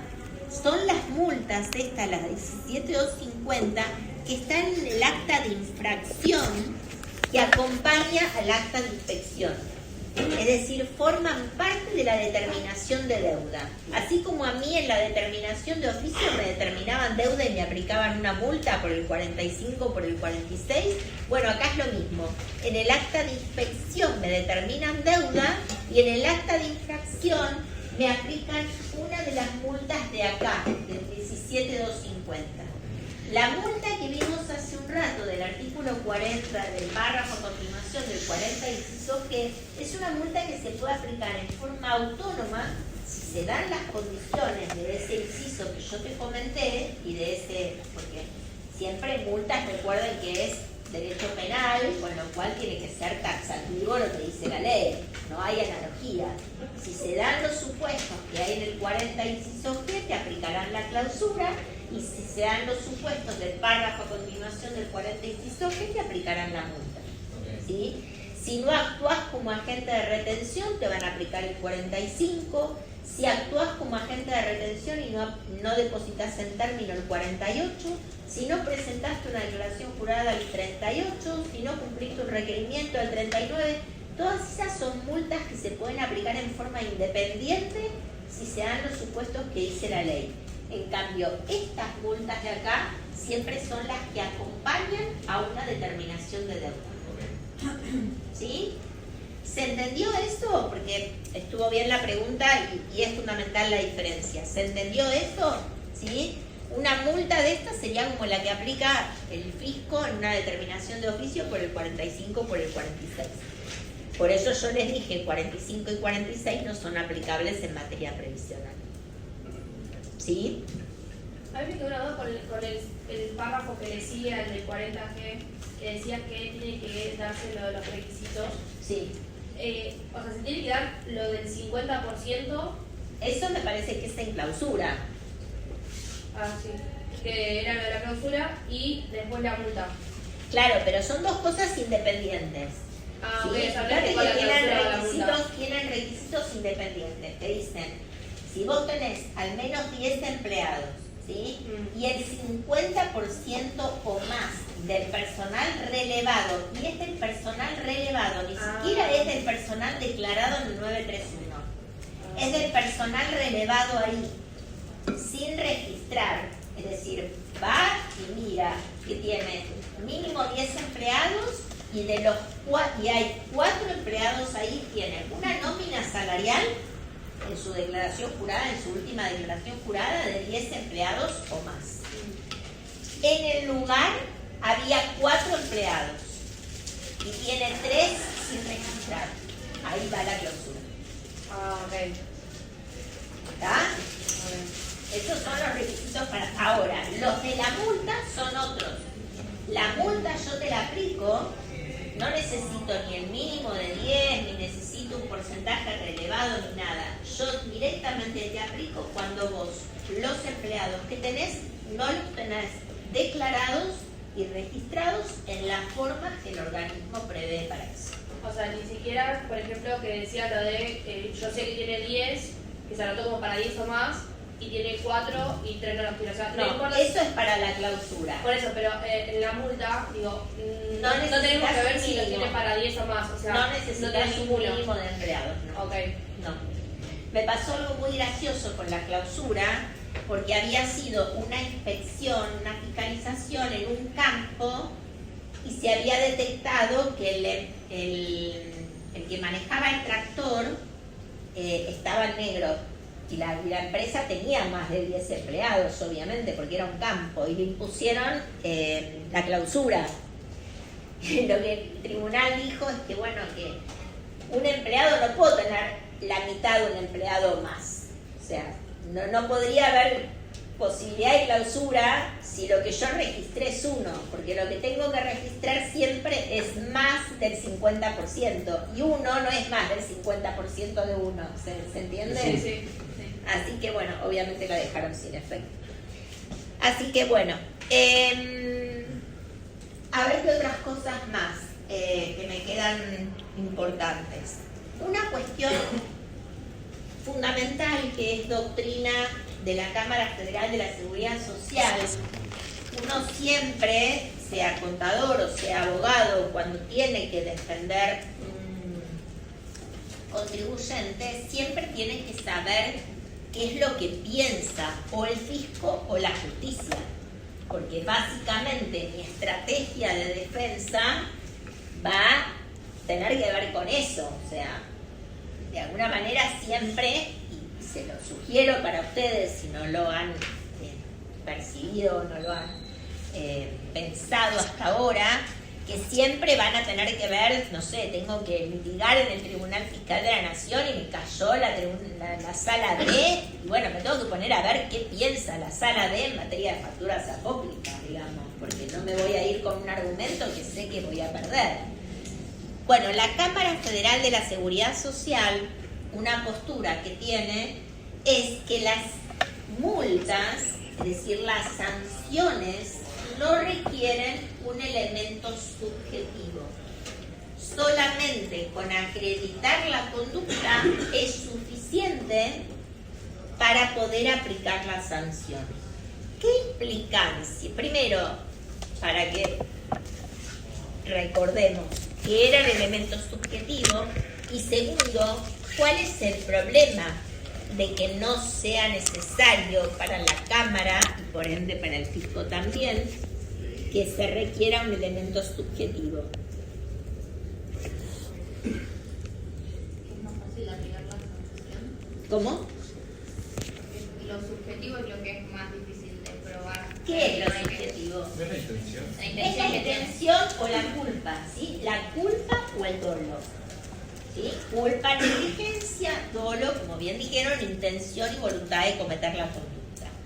Si yo no necesito, que es cierto lo que dice tu compañera, la compañera, es mucho más difícil acreditar la existencia de culpa o dolo. Estamos hablando de la parte interna del ser humano, ¿sí? La negligencia quizás un poco más fácil, porque es el incumplimiento de determinadas normas o la falta de recaudo en el cumplimiento de determinadas normas, pero bueno, la intención y la voluntad es bastante difícil, es meterse en la mente de la persona, aunque hay ciertos indicadores de dolo.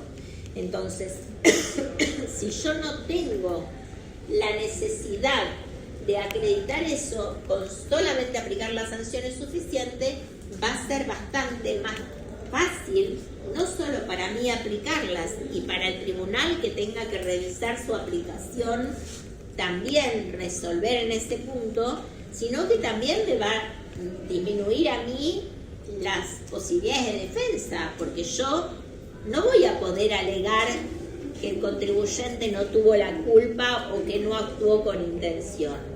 Porque el fisco y la Cámara me van a decir, a mí no me importa, porque no necesito que haya actuado con culpa o con dolo.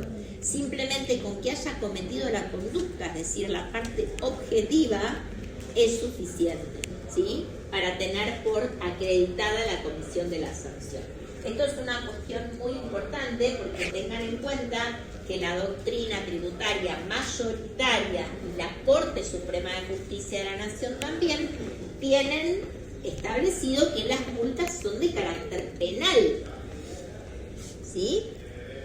Acá hay una Cámara que está yendo en sentido contrario a esa doctrina, si bien solo por la parte previsional no ha llegado a la Corte una cuestión relacionada. Hace poco resolvió la Corte una cuestión previsional justamente de utilización de alícuotas indebidas, Autopistas del Sol se llama el fallo. Lo tengo pendiente de leer, pero habría que ver si ahí dice algo de la multa. Supongo que no, porque si no ya hubiera salido en los diarios. Pero bueno, la Corte no se expidió hasta ahora respecto de esta cuestión previsional, de esta postura previsional en función de las multas. Bueno, obviamente, además está decir que el Tribunal Fiscal de la Nación no es competente en materia previsional, porque ya vimos cómo es la escala recursiva, ¿sí? Tenemos el Tribunal Fiscal de la Nación competente en materia tributaria y en materia aduanera, pero no en materia previsional, ¿sí? Les estaba mencionando hace un rato estas facultades concurrentes con el Ministerio de Trabajo. El Ministerio de Trabajo se puede presentar ante los distintos contribuyentes y pueden fiscalizar la existencia de trabajo en blanco o en negro y pueden aplicar sanciones. Lo que no va a poder hacer nunca el Ministerio de Trabajo es determinar deuda. El único organismo competente para determinar deuda en materia de aportes y en materia de contribuciones es, en este caso, la Dirección General Impositiva. ¿Sí? El Ministerio de Trabajo puede aplicar una sanción, pero si tiene la certeza de que ahí hubo empleados que estaban sin declarar o sin registrar, le va a tener que remitir las actuaciones al fisco para que el fisco pueda determinar una deuda. ¿Sí? Otra cuestión importante que no les mencioné hasta ahora es que, ¿se acuerdan que en un momento yo les mencioné una ley, que era la ley 26063, donde se había, innovado el hecho de que eran aplicables en materia previsional los artículos 1 y 2 de interpretación y de realidad económica y 11 y 13 en materia de determinación de deuda? Una cuestión más importante que tiene la ley 26063 es que establece un sistema de presunciones, ¿sí? Ante determinados supuestos presume la existencia de un vínculo laboral. Esta ley específicamente dice, ustedes van a tener en la filmina cuáles son los supuestos de igual ahora me voy a fijar acá que los debo de tener, los supuestos de presunciones, de la misma manera que el artículo 23 de la Ley de Contrato de Trabajo, que presume la existencia de un contrato de trabajo. Bueno, el artículo 5 de la Ley 26063 establece los distintos supuestos de presunciones, y específicamente la ley dice que, ahora vamos a leer acá el 23, y específicamente la ley dice que esas presunciones no pueden ser trasladadas a sede penal, ¿sí? Esto fue mucho antes, incluso cuando ustedes conmigo vieron la vez pasada la ley penal tributaria y vimos el artículo 19 donde decíamos que el fisco no puede interponer una denuncia penal basada solamente en presunciones. Bueno, acá esta ley 26063 es como que había innovado en ese sentido, porque mucho antes de la reforma del 19 ya había establecido que una determinación de deuda en materia previsional, si estaba solamente basada en presunciones, no se podía llevar a la justicia con una denuncia penal, ¿sí? Fíjense lo que dice el 23 de la LST, de la Ley de Contrato de Trabajo. El hecho de la prestación de servicios hace presumir la existencia de un contrato de trabajo, salvo que por las circunstancias, las relaciones o causas que lo motiven se demostrare lo contrario. Esta presunción operará igualmente aun cuando se utilicen figuras no laborales, ¿sí? Por ejemplo, llámese monotributo, una cooperativa, lo que sea, para caracterizar el contrato y en tanto que por las circunstancias no sea dado calificar de empresario a quien preste el servicio, ¿sí? Esta presunción del artículo 23 de la Ley de Contrato de Trabajo también formó parte siempre de un gran porcentaje de determinación de deuda que ha sido, porque ¿qué es lo que pasaba? Se agarraban las sentencias laborales, donde muchas sentencias para acreditar el vínculo laboral se habían agarrado del artículo 23 de la Ley de Contrato de Trabajo, y cuando se determinaba deuda sobre esos sueldos caídos y se llevaba después a la Cámara Federal de la Seguridad Social, la Cámara lo que decía es que el fisco, además de la presunción del 23, tendría que haber acreditado otras pruebas. Como que no bastaba solamente con la presunción del 23 para poder determinar deuda, mucho menos para hacer una denuncia penal. ¿Sí?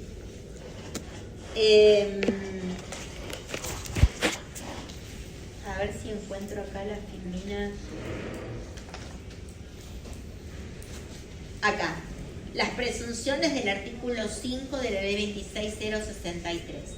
La fecha de ingreso es anterior a la alegada por el empleador cuando no se cumpla con la clave de alta temprano. ¿Sí? Los asociados a cooperativas de trabajo son empleados de quien utilicen sus servicios. Esto es una presunción. O sea, lo que va a tener que hacer el empleador frente a estas presunciones es derribarlas. ¿Sí? Es decir, poner en tela de juicio esto que está afirmando por el artículo 5 de la ley. Cantidad de personal o remuneraciones declaradas insuficientes para la actividad cuando no se compadece con la realidad de la actividad desarrollada. Esto es algo muy común que está en una resolución general 2927, que es el índice mínimo de trabajadores. ¿Alguno lo escuchó? ¿Vos sí lo escuchaste hablar? Bueno, el índice mínimo de trabajadores es una presunción que hace el fisco diciendo, bueno, a ver, vos tenés esta actividad, tenés estos campos, tenés estos bienes, no me puedes tener 5 empleados. ¿Sí? Esta actividad amerita mucho más. Eso es una presunción que está utilizando el fisco, ¿sí? Acorde con la actividad que desarrolla la persona, porque no necesita, después podrá impugnarlo y podrá decir, no, bueno, en realidad, mirá, yo sí tengo 5 empleados porque con estos 5 empleados a mí me basta para todo lo que hago y será suficiente para él, ¿sí? Y las remuneraciones, otro motivo de ajuste muy importante es que las remuneraciones no se compadezcan con el convenio colectivo de trabajo por la actividad, ¿sí?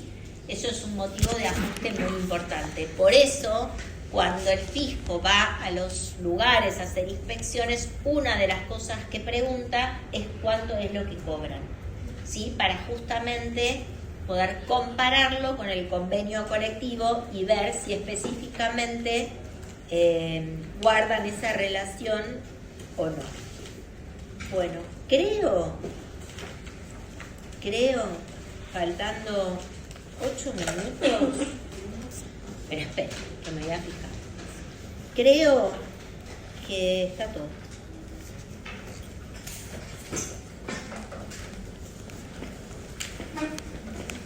Así que bueno, como los veo así como que están, como que tienen unas ganas de salir corriendo considerables. ¿Cómo se llama? Le voy a decir a Miguel que los dejé 8 minutos antes y bueno, cualquier cosa tienen ustedes para preguntar si les queda alguna duda. ¿Te acordás cómo se llama el Power? No lo encontré en el sistema. Sistema previsional, ¿no lo tenés? Encontré el de sistema previsional, pero no tiene los artículos y eso. Ahí lo, a ver, para ese no. Claro, ese ese no no es. es. Este también, el CR seguridad social va a ser todo, Este No, fue el porque sistema capaz, ¿sabes lo que previsional. pasa? Que yo antes estuve en otra cátedra. Ah, lo tenés diferente. Capaz que tiene un color o una cosa diferente. Pero vos fíjate que tengo. Pues yo buscaba el Sí, cuadrito. ves que tiene normas sí. aplicables 507, 26053, Bárbaro. así que Esos son esos dos. capaz que es diferente.